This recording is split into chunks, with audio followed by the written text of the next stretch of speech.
Dan jika sebelum berehat tadi kita melihat tinjauan tren pembelian barangan keperluan, itu merupakan trennya.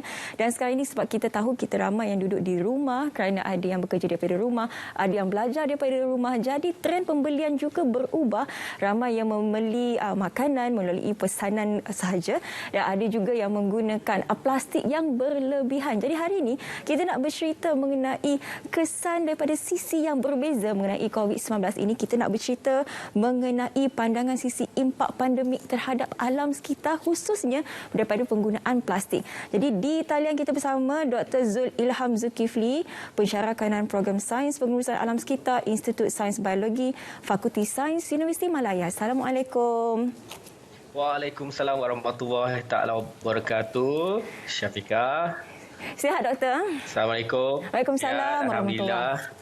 Baik, Doktor, macam saya cakapkan tadilah, selalunya bila kita bercerita mengenai COVID-19, selalu kita melihat tentang mereka yang telah pun kehilangan pekerjaan, mungkin kita cerita mengenai statistik, akan tetapi kita terlupa satu perkara, iaitu alam sekitar juga turut terjejas disebabkan pandemik COVID-19 ini, khususnya dengan penggunaan plastik yang semakin hari semakin meningkat. Tapi sebelum itu kita mungkin mulakan terlebih dahulu, plastik itu apa sebenarnya, Doktor?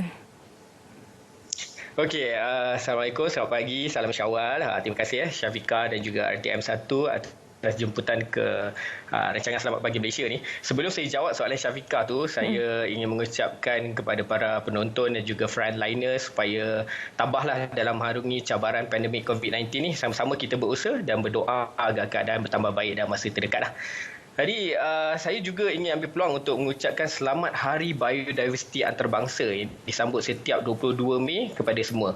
Biodiversiti adalah aset negara kita dan jangan biarkan plastik menjadi ancaman lah. Berkenaan soalan Syafiqah tadi, perkataan plastik ni sebenarnya berasal daripada perkataan Yunani, plastikos, yang bermaksud sesuatu yang boleh dibentuk dan mengikut acuan. Ianya merangkumi bahan polimer yang boleh dihasilkan ada secara sintetik atau semi-sintetik. Ada pelbagai jenis plastik dan grade kalau kita nak kupas. Begitu juga dengan sumber untuk menghasilkannya. 3 jenis plastik yang paling banyak dihasilkan pada ketika ini ialah polyethylene, PE, polypropylene, PP dan polyvinyl chloride, PVC. Ketiga-tiga jenis plastik ini diproses daripada monomer hidrokarbon minyak mentah petroleum ataupun gas asli, iaitu bahan api fosil. Ciri-ciri utama plastik yang menjadikan ianya begitu popular untuk pelbagai aplikasi ialah plastik ni tahan lama, murah, mudah dibentuk dan kuat.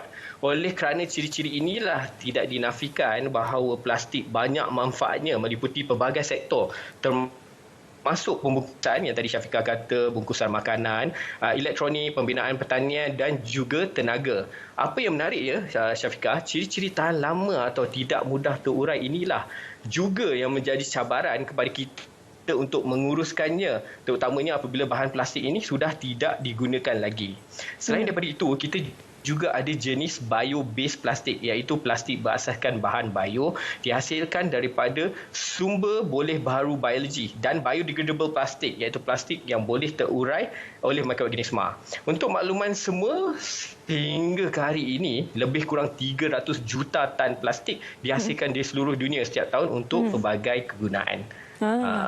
Bila doktor berkata mengenai 300 juta tan tadi tu, kalau kita lihat kepada carta yang dikeluarkan oleh WWF, negara kita diletakkan di nombor 2 di rantau ini dengan puratanya 16.78 kilogram plastik setahun yang digunakan di setiap individu di Malaysia. Bagaimana doktor merasakan isu ini, doktor? Sebenarnya dalam ekosistem ekonomi sekarang, lebih-lebih lagi kita sedang menghadapi pandemik, tidak kita akan selalu menggunakan plastik lah dalam apa jua yang kita lakukan seharian. Terutamanya demi kebersihan lah, hygiene. Jadi kereta yang kita pandu, pen di tangan, komputer ada di depan saya ni, malah baju di badan pun ada yang dihasilkan daripada plastik ataupun campuran plastik. Namun begitu, isu yang dibangkitkan oleh aktivis ini selalunya berkenaan dengan penggunaan single use plastik, plastik sekali guna, iaitu yang hanya boleh digunakan sekali saja. Isu single use plastik ini pada pendapat saya terkait dengan budaya masa kini, iaitu budaya pakai buang. Sebagai contohlah, untuk melalui pemerhatian dan kajian saya, ini ada kaitan ni dengan perubahan bungkusan makanan atau bungkusan produk yang digunakan pada masa dahulu dan sekarang. Saya ada melawat ke beberapa perkampungan air di Malaysia dan menemui ramah penghuni di kawasan berkenaan isu pembuangan plastik ni. Jadi di kawasan ini mereka buang plastik terus daripada tingkap ke sungai atau lautan sebab rumah dia di atas air kan. Kalau kita nak tahu kenapa, tidak lama dahulu pembungkus makanan ni semuanya daripada kertas, surat khabar, daun pisang kan. Kalau kita lihat ikan, sayur-sayuran, malah kacang rebus pun dibungkus terus dalam surat khabar dan tempe dijual dalam daun pisang. Jadi kalau bungkusan ni dibuang ke sungai atau lautan, walaupun ianya sampah sisa, ianya organik dan terurai dan boleh terurai sendiri. Tapi kini semua bahan-bahan pembungkus ni telah berubah daripada organik kepada plastik yang tidak boleh terbiodegrade. Selepas dibuang, terdedah kepada cahaya matahari dan mengalami proses foto degradasi, ianya terurai menjadi cebisan-cebisan kecil yang digelar mikroplastik.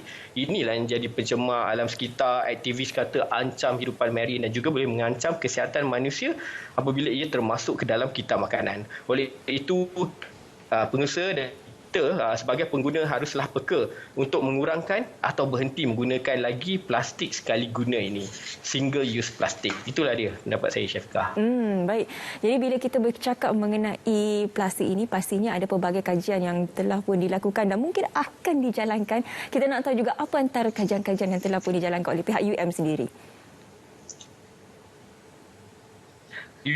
Banyak kajian sebenarnya yang dilakukan di Universiti Malaya dan universiti-universiti lain lah. Sebagai contoh, kumpulan penyelidikan saya sendiri yang di bawah Impact Oriented Research Grant IIRG sedang mengkaji potensi penghasilan precursor plastik berasaskan bahan bio secara industri kecil dan sederhana. Kita ada kerjasama dengan Fakulti Alam Bina juga. Jadi kita juga ingin lihat sama ada jenis plastik ini boleh diintegrasikan dalam sistem kita semula sedia ada atau perlu laluan khusus, dan juga lihat life cycle analysis atau analisis kita hayat plastik tersebut.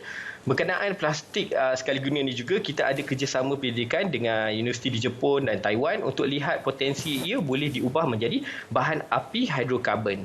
Di samping itu ada rakan-rakan penyelidik sahabat di Living Lab Research Grant yang mengkaji kita semula plastik pada bahan-bahan hiasan seperti kain dan jam dinding. Ada juga yang mengkaji kandungan mikroplastik di pantai-pantai peranginan seluruh negara Malaysia.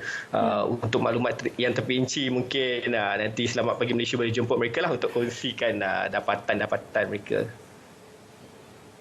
Betul. Kalau kita boleh lihat, ada terdapat beberapa negeri yang tidak lagi membenarkan penggunaan straw yang plastik. Jadi ada juga alternatif yang diberikan iaitu menggunakan straw metal ataupun tak perlu langsung memakai straw ini sebab ia terbuat daripada plastik. Bagaimana sebenarnya inisiatif ini dapat membantu lagi untuk menghidupkan semula ekosistem dan juga alam sekitar sekarang? Langkah ini pada pendapat saya adalah baik dan selaras dengan polisi negara untuk mengurangkan plastik sekali guna ni. Kita ada satu polisi daripada 2018 hingga 2030 dan ini juga menjadi penanda aras penglibatan komuniti dan menunjukkan komuniti cakna terhadap isu alam sekitar. Melihat dari sudut berbeza, selain daripada menguatkuasakan larangan tak boleh guna penyedup minuman, plastik sekali guna, pihak berkuasa tempatan juga pada pendapat saya perlu memperkenalkan alternatif yang lebih mesra alam sekitar supaya ada alternatif dan turut memberikan maklumat tentang mengapa ianya dilarang. Larangan ni seharusnya berinformasi, berfasa supaya dapat diterima oleh komuniti dan praktikal. Cuba kita lihat apa sebenarnya isu yang nak diselesaikan. Adakah ianya pencemaran marin, perubahan iklim atau nak kurangkan bergantungan kepada bahan api fosil sebagai bahan mentah plastik. Setiap isu ni ada pendekatan polisi yang berbeza. Lebih-lebih lagi kita perlu sokongan data dan sains dan lihat analisis kita hayatnya. Kita juga perlu kajian terhadap keberkesanan suatu polisi kerana sukar kita nak tambah baik sesuatu perkara yang tiada ukuran atau penanda aras, ya, Syafiqah. Baik, Doktor, bagi mengakhiri segmen kita hari ini, mungkin boleh berikan sedikit saranan kepada mereka di luar sana untuk bersama-sama membantu komuniti dan juga kerajaan untuk menjaga alam sekitar kita. Silakan, Doktor. Yang pertama, saya boleh kongsikan 3 cara lah. Jadi yang pertama sekali ialah jadilah pengguna yang berpengetahuan dan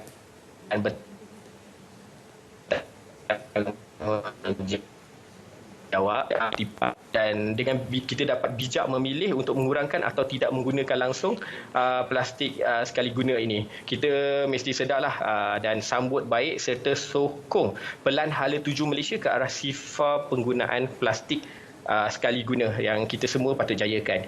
Yang kedua, kita patut ajak dan libatkan diri dalam kempen kesedaran. Sebenarnya pengusaha-pengusaha besar ni dengar apa sebenarnya pendapat pengguna.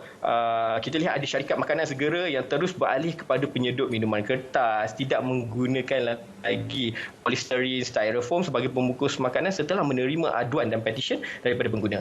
Yang ketiga, kita semak gaya hidup kita. Ada setengah komuniti yang beralih kepada sifar sisa, zero waste.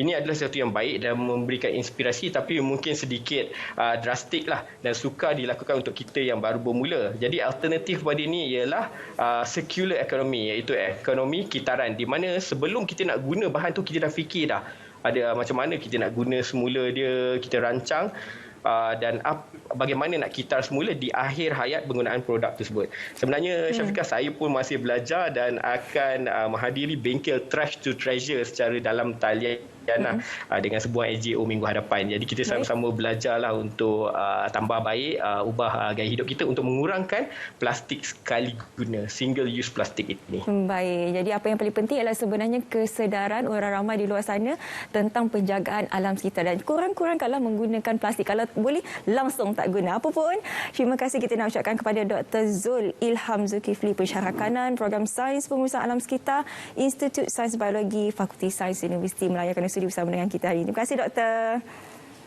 Sama-sama, Syafiqah. Assalamualaikum. Baik, kita nak berehat seketika. Jangan ke mana-mana, kembali semula dalam Selamat Pagi Malaysia.